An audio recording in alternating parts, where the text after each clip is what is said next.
The Astronauts continued by Stanislaw, translated from the German by the Spirit of Hegel.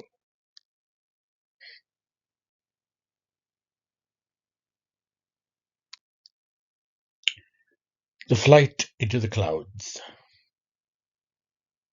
30th day of our journey. Yesterday we orbited the asteroid Adonis, near the point where its orbit intersects that of Venus. Now the engines are working again. We are tracking Venus, which stands out against the sky as a fine white crescent.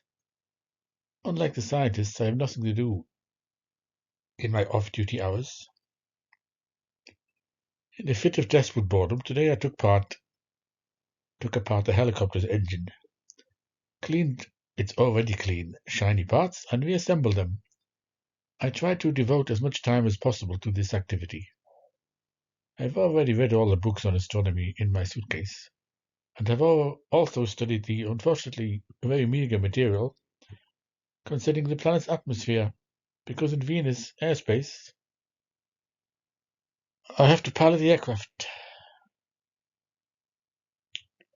The only new thing for me was the fact that through the more powerful telescopes one can occasionally observe a window in the clouds. It was therefore possible to occasionally see a patch of cloudless sky on Venus. That calmed me down somewhat, for already at the beginning of the 5th week of our flight, I was beginning to long for the blue sky of Earth. In the afternoon, I sat with Ostvatitich in the control center. He's a good guy, but a grump like a few others. He doesn't even say yes or no, but just shakes his head or nods. He gave me a photograph of Venus with the so-called great spot at the very edge of the disk, which we had discovered yesterday. Given the lack of events, it had been a real sensation for me, but it could only interrupt the monotony for a few hours. I looked once more at that mysterious spot, which in the picture was no bigger than a printed dot, and then stepped out into the corridor. There I met Saltic. I wanted to ask him about our division into Earth days and nights, which we had maintained until now, and whether Venus time would not be decisive for us after landing.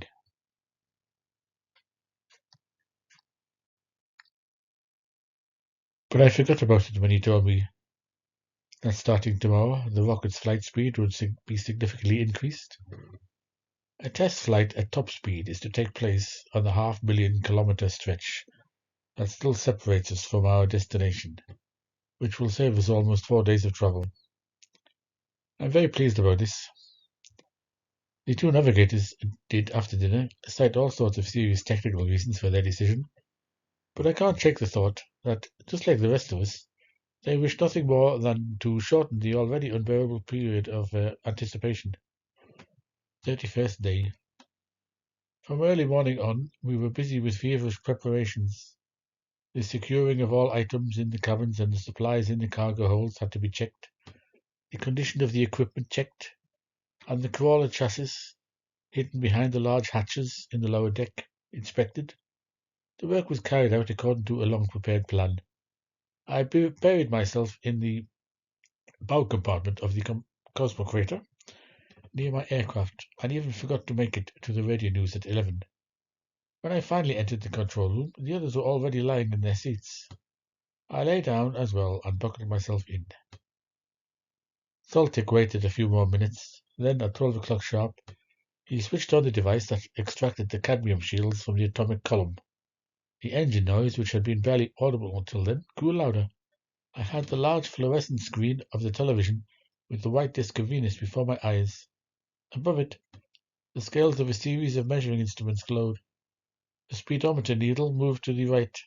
With every second, the song of the engines grew more powerful. Despite their ever-increasing chorus, not the slightest vibration was perceptible. The structural components and the hill of the rocket have remained in absolute inertia. Only the pointers of the measuring instruments crawled, all in the same direction, slowly over the green numbers, and the high-pitched sound of the engines continued to swell until it finally flooded the entire room of the control center, and us humans, saturating it as if it were emanating from every particle of metal. At 18 minutes past 12, we had already reached a speed of around 100 kilometers per second, that is 360,000 kilometers per hour.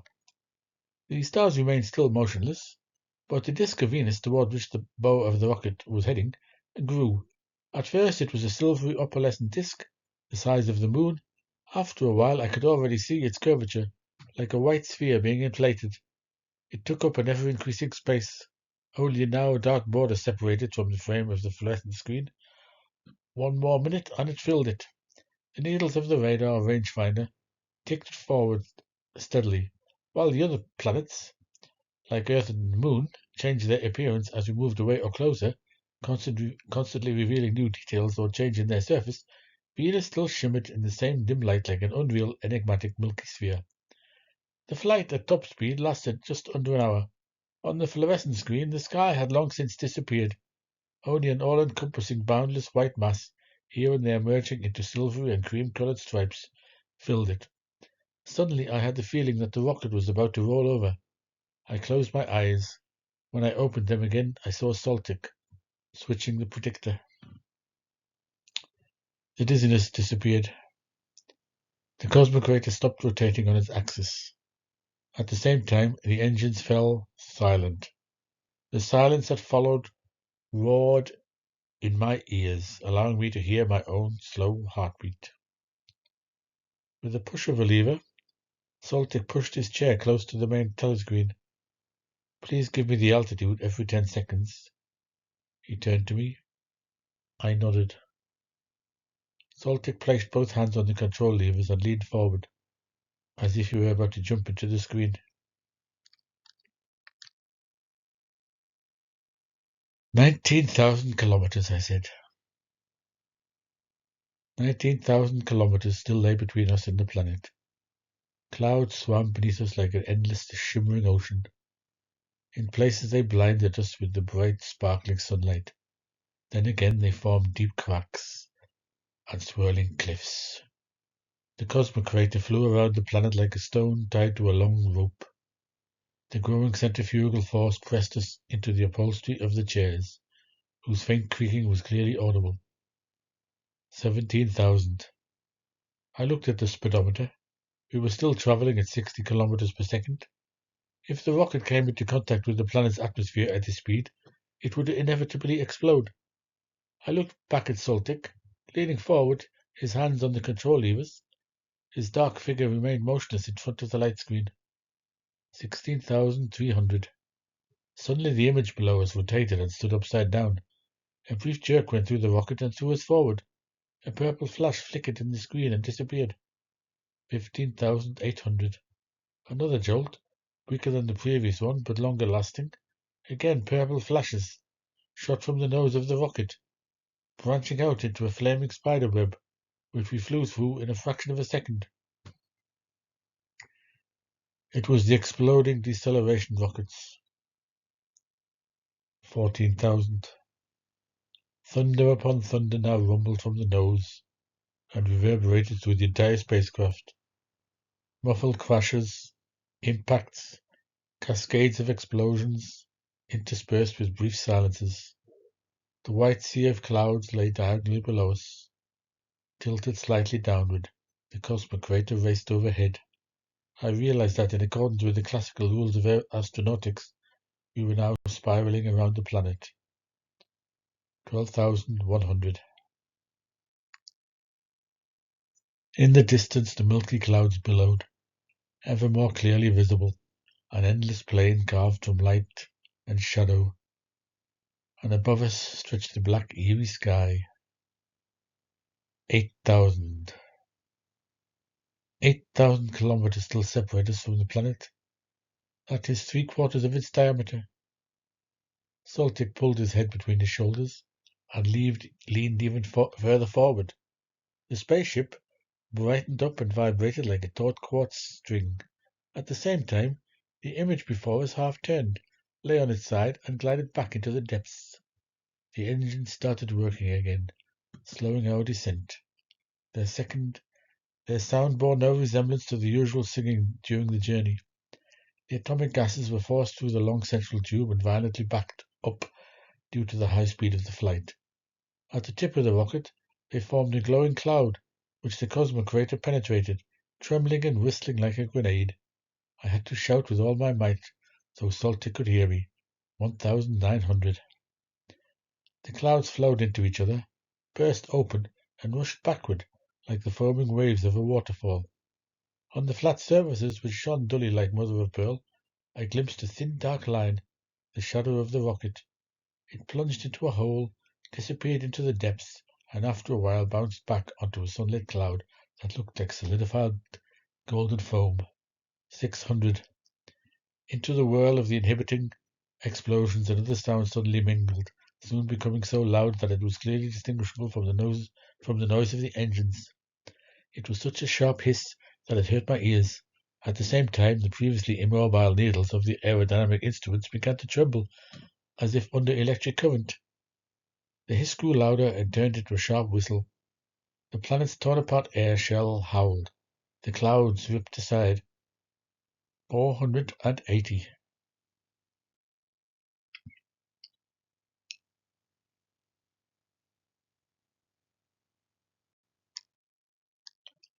The roar of the brake nozzles grew fainter. I looked at the speedometer again. We were only traveling at 8 kilometers per second.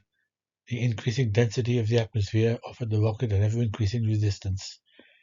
The air condensing at the friction surfaces caused the image on the fluorescent screens to tremble and shimmer. The flight became ever slower again. A series of explosions roared. The needles of the aerodynamic instruments, which indicated the density, pressure, and temperature of the atmosphere, fluctuated vigorously back and forth. Our spacecraft, now toward the end of its flight, was describing a ballistic curve. Layers of fog were being cut through. Still that high-pitched whistling. Very close to us flew crumbling feathery sheets of condensation crystals, gleaming like silver in the sunlight. Below us stood densely packed massive walls of clouds.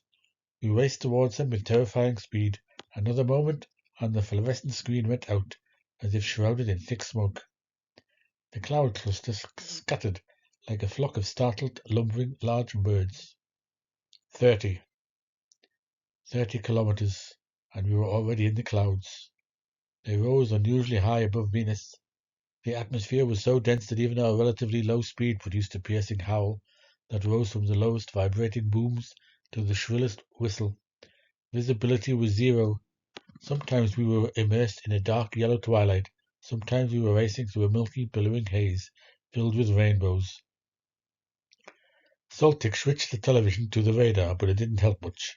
The cones of radar waves directed into the depths remained powerless in the tangle of clouds, unable to reveal the ground's relief. Flying blind, using a gyro compass, we flew a wide arc around the planet. In the brownish-green half-darkness that filled the fluorescent screen, the blurry outlines of the clouds flitted by. In their cracks and crevices, the lower cloud layers were visible. They reached down to the ground, where the shapes merged into a dirty grey. The sound of our biologist was terrible.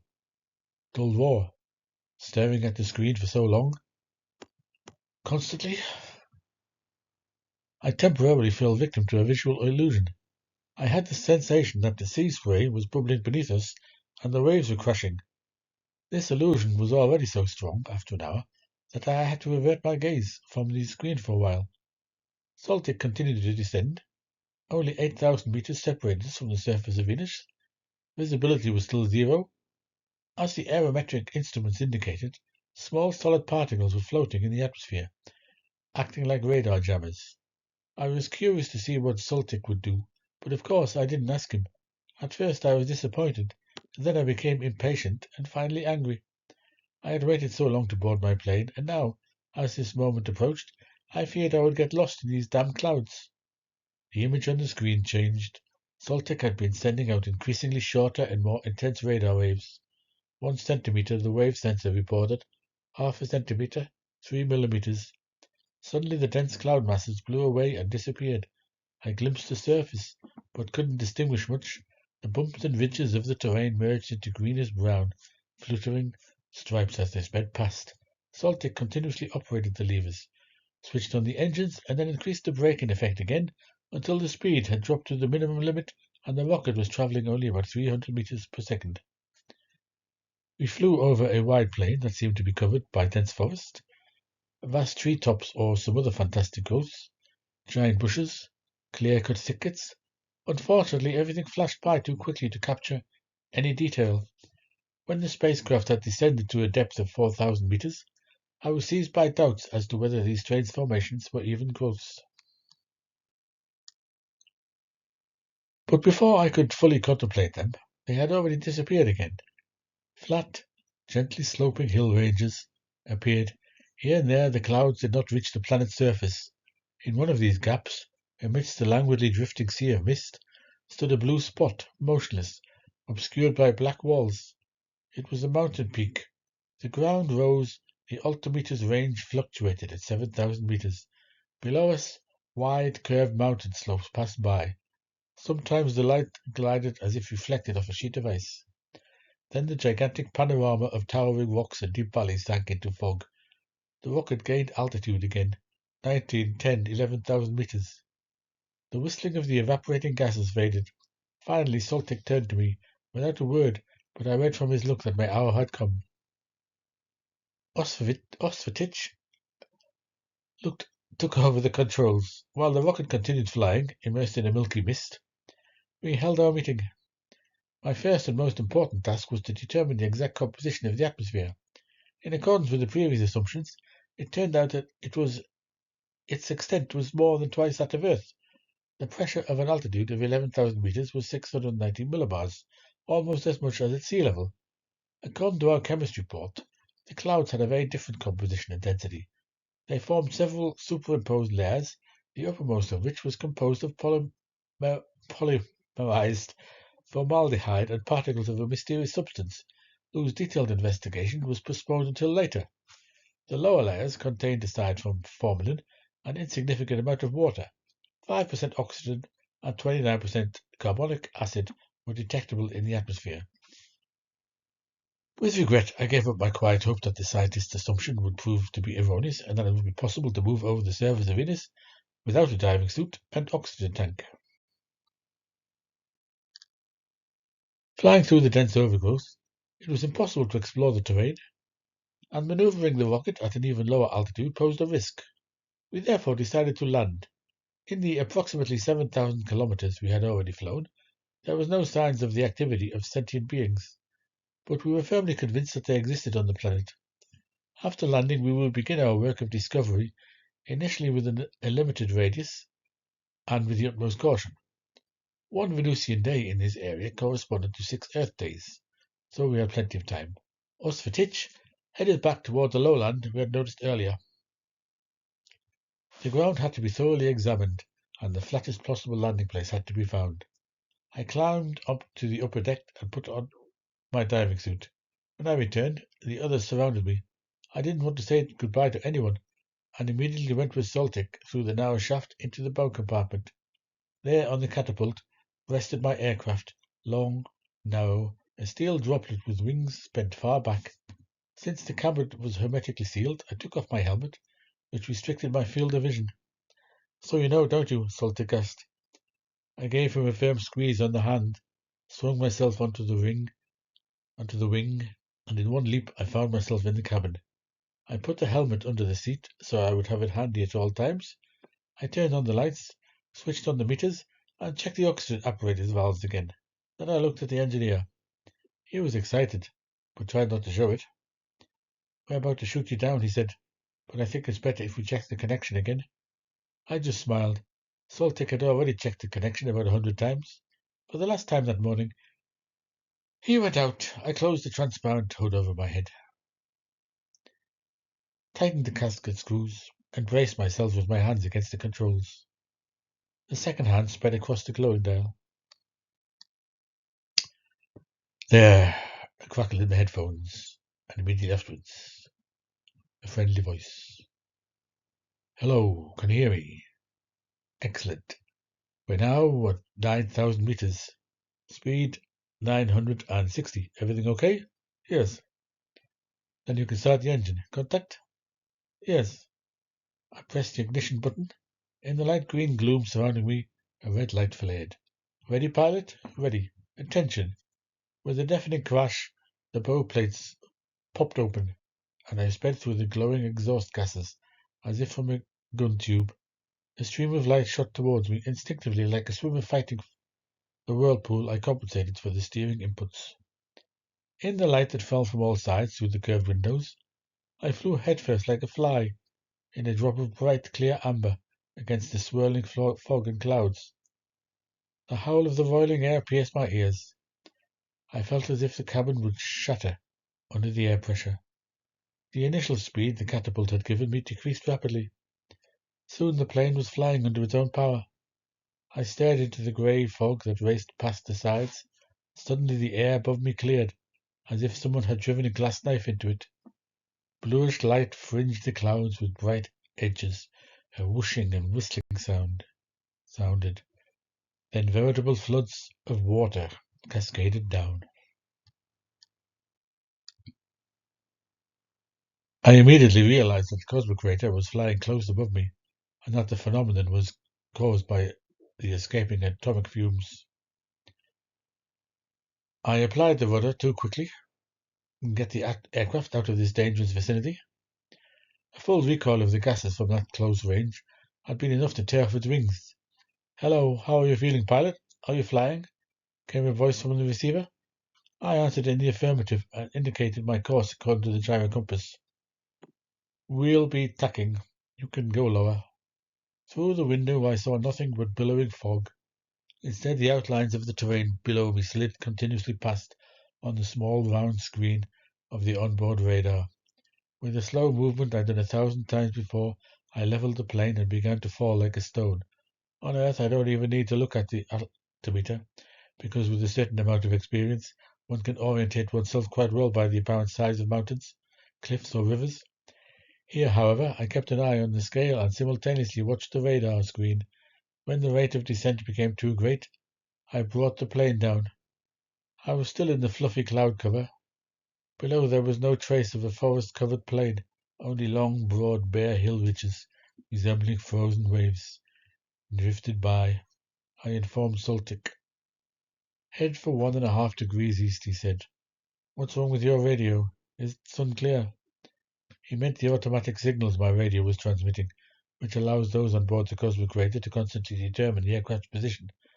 The engineer's words worried me somewhat, as I also had difficulty understanding him.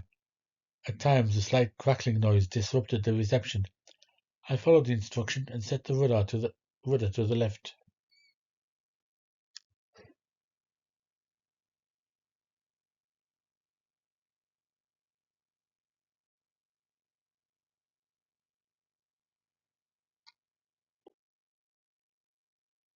Now I was flying close to the clouds, and daring to maintain this altitude in order to survey as much of the area as possible. That wasn't so easy. Every few seconds I entered a cloud, from which I could only escape by descending again. This game of hide and seek lasted quite some time, but I didn't want to rely on the radar. The screen only showed a relatively small section of the terrain. Since the clouds were very low in places, I often had to fly over the elevations at a height of just a few hundred meters. As far as I could tell, the land below me was neither a plain nor a mountain range, but consisted of immense natural rocky steppes that cascaded into one another. These steppes, or rather terraces, stretched as far as the eye could see in undulating lines across the entire surface. Hoping that I might find a terrace large enough for the cosmic radar to land, I flew parallel to them for a few minutes. However, they rose rapidly, broke off, and lay diagonally to each other like a pack of gigantic cards thrown together. I turned around. Soltic called me and asked about the visibility. I answered briefly in a few words. It annoyed me that I couldn't find the wooded plain. The terraces had to end somewhere, and where they ended, one could count on a good landing spot. I finally gave up searching this monotonous, albeit unusual landscape, and continued flying straight ahead. Suddenly, a flat low embankment emerged from the terraces, winding its way eastward like a giant leisurely crawling caterpillar. Perhaps it was leading to a plateau, I thought, and applied and I applied the rudder and sped in that direction. The terrain became increasingly confusing. The embankment protruded from the ground, fog rising ever higher and more unevenly. Here and there, hill ranges branched off. As I looked ahead, a dark mass rose against the horizon. Mountains. A landing site amidst rugged cliffs was hardly to be expected. Curious about what mountains on an alien planet might look like, I continued flying straight ahead. The mountain ranges towered into mighty walls, their peaks reaching into the clouds here and there. A further advance in this direction was futile. I decided to turn back. To the right, almost at the same height as the plane, rose smooth humps of scree of a peculiarly light colour. Now the wall opened like a rocky ridge. I saw a black lake surrounded by steep slopes, in which the clouds were reflected. Was that really water? I steered the plane toward the rocky arch and went deeper. That would have cost me dearly.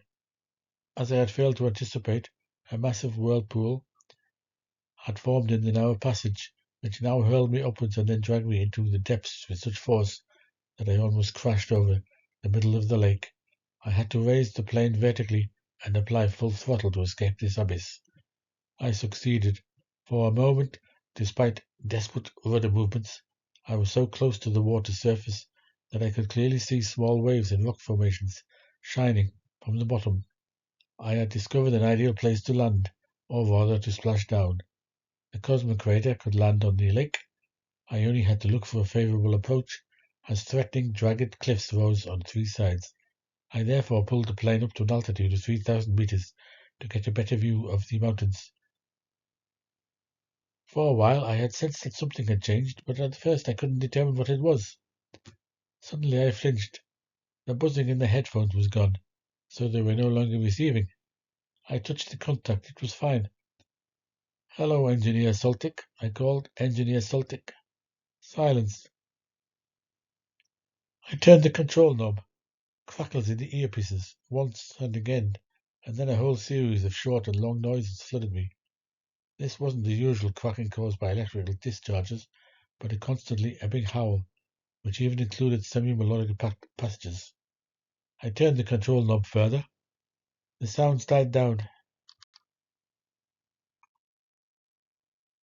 I called the rocket. Again, no answer. I increased the current in the tubes, risking their burning out, without success. Now I no longer looked down, but tried to remain calm. I checked all the contacts and connections, starting with the microphone. They were fine. The antenna control unit indicated that the signals were radiating into space, and yet the rocket didn't respond. I looked down to get my bearings and cursed. I was above the wooded plain. Huge clumps of strangely shaped bushes disappeared as endless streaks into the low-hanging clouds from which a strong white light fell. Below, strange shapes like feather beds, bushes and manes glided by. Warm and cold colours mingled here, a light green and there an almost black green. Truly it was a very peculiar forest. At the moment, however, I had little desire to delve deeper into it. I turned back to my radio, checked all the connections once more. Suddenly a thought arose in me that made my blood run cold. What if the rocket had fallen victim to a catastrophe, perhaps even an attack, and I was the only survivor? I had to take a deep breath until I felt the abhorrent feeling of fear subside.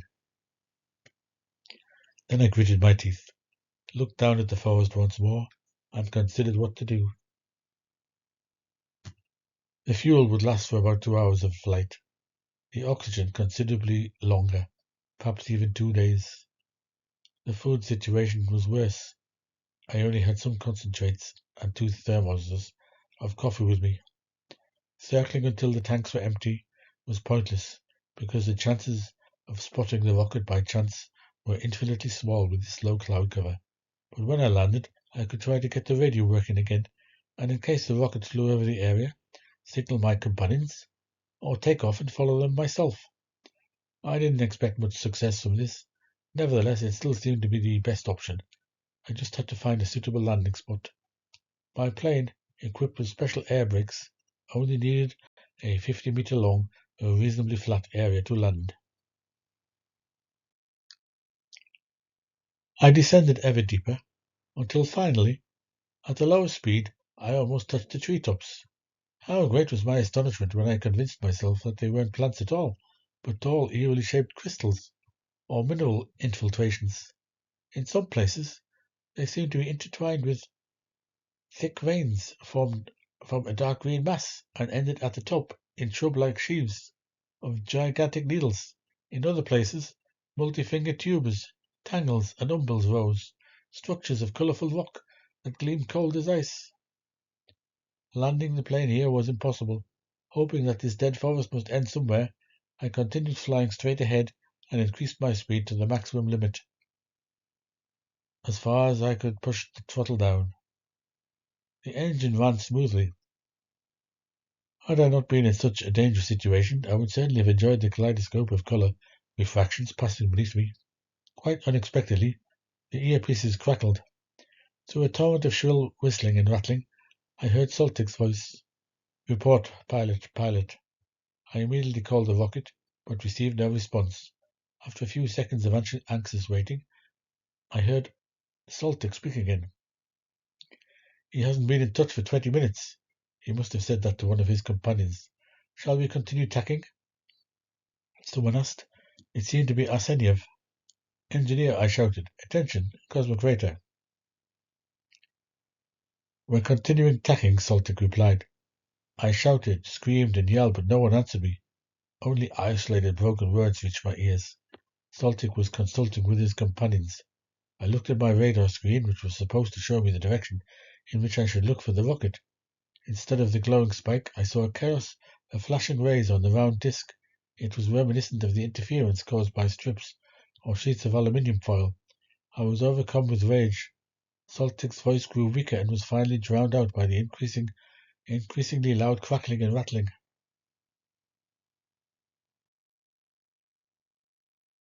As I turned the control knob, I heard the mysterious, plaintive tones for the second time. The hell was that? The radio of the Venusians? It was possible. The ragged tones could be something similar to our Morse code. I had no time to think about it, however, because in front of me, albeit still at a greater distance, a new rocky embankment rose. It ran towards the mountain lake, which lay hidden beyond the horizon.